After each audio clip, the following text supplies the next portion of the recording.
دەمەوێت بچمە سۆران و ئازاد ئۆمەراوەیی پەیامنێری پەیام لە سۆرانی سروور جوانەوە لە سۆرانی میوان دۆست و خۆشەویستەوە وەربگرین. ئازاد سڵاوت لێبێت.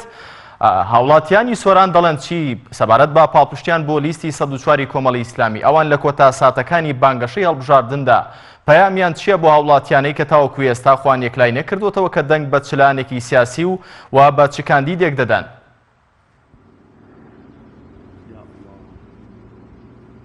بەڵێ سڵاو لە تۆ لە بینەرانی بەڕێز بێتن. دیارە ئێمە لە کۆتا ڕۆژەکانی بانگەشەی هەڵبژاردنی ئەنجومەنی نوێنەرانی عێراقداین. دیارە لێرانە سەرۆکی فراکسیۆنی کۆمەڵی ئیسلامی لە پەرلەمانی کوردستان ئامادەیە، هەروەها بەرپرسی مەڵبەندی سۆران و کۆمەڵێک لە هەواداران و بانگەشەکارانی لیستی کۆمەڵی ئیسلامی کەوا لە ماوەی زیاتر لەو 20 ڕۆژەی کەوا بانگەشە بۆ ئەنجومەنی نوێنەرانی عێراق بەردەوام بوو ئامادەن لێرەکەوان هەر لە سەرەتای دەستپێکردنیانەوە تاکو ئەوڕۆ لە کارکردن بەردەوام بوونە بۆ سەرخستنی لیستی کۆمەڵی ئیسلامی کوردستان و بەردەوام لە نێو هاوڵاتیاندا بوونەوە لەگەڵ کاندیدەکانیان بانگەشیان بۆ لیستی کۆمەڵی ئیسلامی کوردستان کردووە. من سەبارەت بە پرسیارەکەی تۆ ئەچمە لای سەرۆکی فراکسیۆنی کۆمەڵی ئیسلامی لە پەرلەمانی کوردستان و پرسیارەکە ڕاستەی ئەوەکەم کەوا پەیامی ئەو چییە بۆ ئەو هاوڵاتیانێکەوە تاکو ئێستا خۆیان یەکلانە کردوتەوە کەوا دەنگ بە چ لیستێک بدەن یاخود بەشداری هەڵبژاردننی ئەنجومەنی نوێنەرانی عێراق بکەن. بسم الله الرحمن الرحیم. سەرەتا دەستخۆشی لە سەرجەمۆرگانەکانی کۆمەڵی ئیسلامی دەکەم بە تایبەتی دەڤەری مەڵبەندی هەشتی سۆران بۆ ئەو گەرم و گوڕیەی لەو حەملە و لەو هەڵبژاردنە و خوازیارم کە ماندووبوونەکەیان بەرهەمدار بێتن و دڵخۆشکەر بێتن. پەیامم بۆ ئەو خوشک و برایانەمان کە تاکو ئێستانە کە خۆیان یەکلانە کردوتەوە و بڕیاری چوونە سەر سندوقەکانی دەنگدانیان نەداوە، با چاک بزانن کە نەچوونیان هاوکاریکردنی ئەوانەی کە زوڵموستەمیان لە خەڵکی هەرێمی کوردستان کردووە، گەندەڵیان کردووە و قۆرغی دەسەڵاتیان کردووە و هاوکاری ئەوانن کە تا دوێنێک لەیان لیان هەبووە و هاوکاری ئەوانن کە بە قۆرغکاری دەسەڵاتیان دەزانن. لەبەرەوەی کەمبوونەوەی هەر دەنگێکی چاکسازی، دەنگێکی حەق، دەنگێکی دادپەروەری خەڵکانێکی کە سیستەمی حکومڕانیان ناشیرن کردووە، گەندەڵیان کردووە و تیرۆری ڕۆژنامە نووسانیان کردووە، تیرۆری دەنجی ئازادیان کردو، ئەوانە زیاد دەبن. وە خوازیارم ئەو خەڵکە بە بەرچاوڕوونیەوە بە گەرم و گوڕیەوە ڕووبکەنە سندوقەکانی دەنگدان و سەرخەری خەڵکانێکی ڕاستگۆ دەستپاک، خەڵکانێکە لەبەرەی گەل بوون و خەڵکانێکە دەنجی دلێر و ئازاد بوون سەرخەری ئەو لستە بن و ئەو لستەش لستی کۆمەڵی ئیسلامیە، لستی 104 و خوازیارم هەمولایەکمان سەرخەری ئەو لستە بین بۆ ئەوەی کە ئەو مووقیف و هەڵوێستانەی کە لە ڕابردوو بوومانە زیاتری کەین و دەبێتە مایەی دڵخۆشکردنی خەڵکانێکی کە لە بەرەی گەل و لە بەرەی چاکسازیدان و خوازیارم هەڕەشە و گوڕەشەی خەڵکانێکە ستەم و زوڵمیان کردووە نەتان ترسێنێتن لەبەرەوەی ئەو هەڵبژاردنانە هەڵبژاردنی چارەن و سازن و خوازیارم بەرهەمدار بن و دڵخۆشکەر بن و دەستخۆشیش لە هەموو خەڵک و جەماوەری هەرێمی کوردستان دەکەم کە لەگەڵ کۆمەڵی ئیسلامی لەخەتن و پشتگیری لستی 104 کۆمەڵی ئیسلامی دەکەن و دەنگ بەیەکێک لەو کاندیدانی کۆمەڵی ئیسلامی دەدەن. مامۆستا دیارە وەکو لەو ڕۆژانی ڕابردوودا هاتووە پەیامی تۆ بۆ هێزە ئەمنیەکان چیەکەوە هەیە تەلاقیان پێخواردن کەوا دەنگ بە دەستەڵات بدەن یاخود چاوسورکردنەوە هەیە، پەیامی تۆ بۆ ئەو هێزانە چییە؟ دیارە وەزیری ناوخۆ ئەمڕۆ زۆر ڕاشکاوانە بۆ دەستگاکانی ڕاگەیاندن قسەیەکی کرد کە ئەو قسەی جێی دەستخۆشیە کە گوتی هێزەکانی ناوخۆ پێشمەرگە هەمووی ئازادە، دەنگ بەچێ دەدا، کەس ناتوانێ چاویان لێ سوورکاتەوە، کەس ناتوانێ ئیجباریان کاکە دەنگەکانی خۆیان تەسویرکەن، ڕسمی بگرن. ئەوانە هەمووی بەڕاستی هەڕەشەیەکی سواوە و لە هەڵبژاردنەکانی ڕابردوش هەمان قەوانمان بینی کە لێیان داوە بووە ئەو خەڵکە. خوازیارم کە ئەو شتانە تەئسیر نەکەن و ئەو شتانە ساردیان نەکەنەوە. هێزی ناوخۆ، پێشمەرگە، ئاسایش،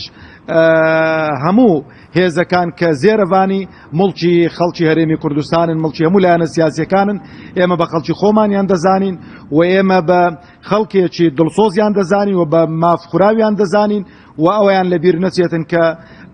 ئەو ماندووبوون و مەشەقەتەی کە بوویانە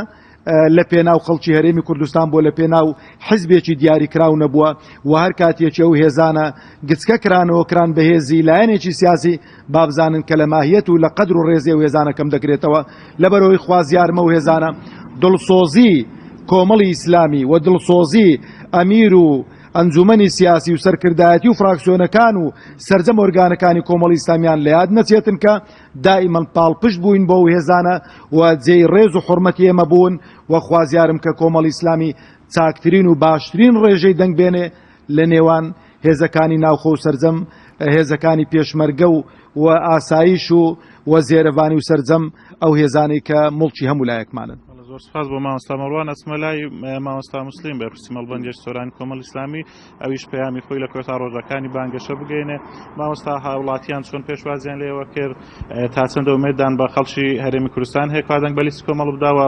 کۆتا پەیامتان بۆ خەڵکی کوردستانی. بەناوی خۆی بەخشەی بێهرەبان سڵاو لە بینەرانی پەیام سپاس بۆ ئێوەش کە شەوەک و تیمی پەیام لە ڕاگەندەکان لەگەڵ تیمەکانی هەڵبژاردندا بوون. وڵای ئێمە زۆر خۆشحاڵین و گەشتبینین بەو جەماوەرێک کە لە سنووری مەڵبەندەکە ئێمە هەیە. من لێرەوە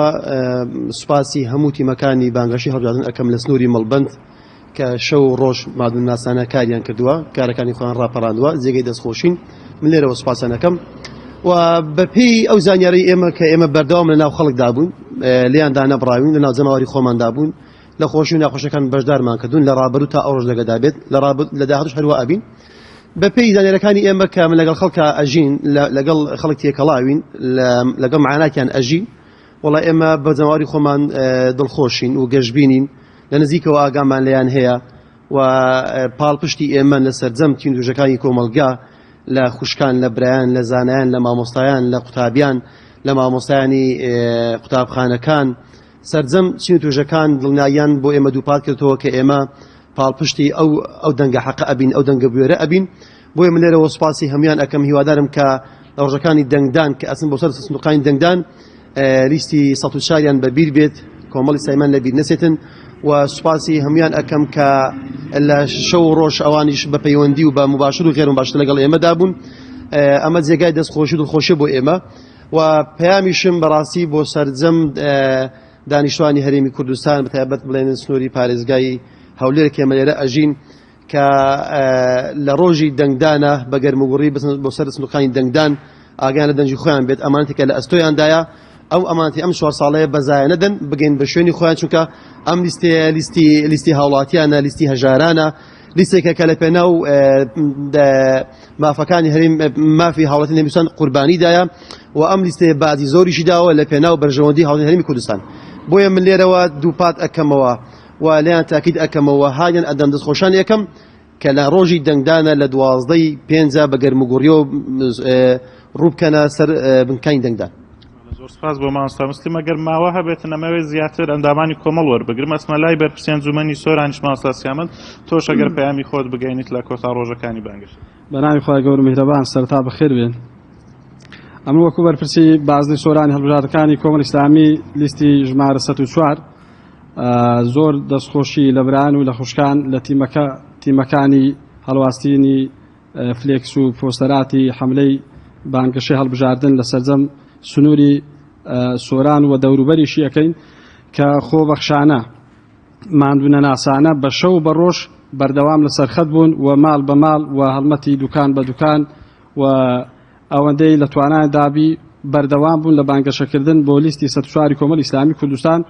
و لە هەمووی دڵخۆشتر ئەوە بوو بەڕاستی کە ئەمە زۆر یعنی پێی دڵخۆش بووین پێی معجەب بووین کە ماندووش نەبووین و ماندووش نابین ئینشاءالله ئەو پێشوازە گەرموگوڕەی جەماوەری سۆران و دەوروبەری بوو لەو تیمانەیمە کە چوونەتە شوێنەکان ئەو پێشوازە گەرمێش دەلیلە لەسەر هەڵوێست و موقیفەکانی کۆمەڵی ئیسلامی کوردستان لە 4 ساڵی ڕابردوو لە پەرلەمانی عێراق و لە پەرلەمانی کوردستان و لە ئەنجومەنی وەزیرانی حکومەتی هەرێمی کوردستان و بەڵێنیش بە هاوڵاتیان و بە دەنگدەرانیش ئەدەین و بەردەوام ئەو نوێنەرانەمان ڕابردوو و ئێستاشمان لە سەنگەری میلەت دابن و لە بەرەی گەل دابن بۆ داکۆچکردن لە مافەڕەوەکانی هاوڵاتیانی هەرێمی کوردستان. ئەمەوێ زیاتر ئەو ئەندامانەی کۆمەڵ ڕان وەربگرم لەسەر بانگەشیان لە ماوەی ڕابردوو کەوا لە دەبەری سۆران بانگەشیان بۆ لیستی کۆمەڵی ئیسلامی سەڵسوارە کرد. تۆ وەکو گەنجێک چی وای لە تۆ کرد کەوا لەو زانیاریەکانت ئازاد کاتێکی زۆر کەممان ماوە ببوورە هاوکارانم ئاماژە بۆ دەکەن لە ئێستادا پەیامێکی بەڕێز ئەمیری کۆمەڵی ئیسلامی هەیە سەبارەت بە هەڵبژاردننی گشتی و هەڵبژاردننی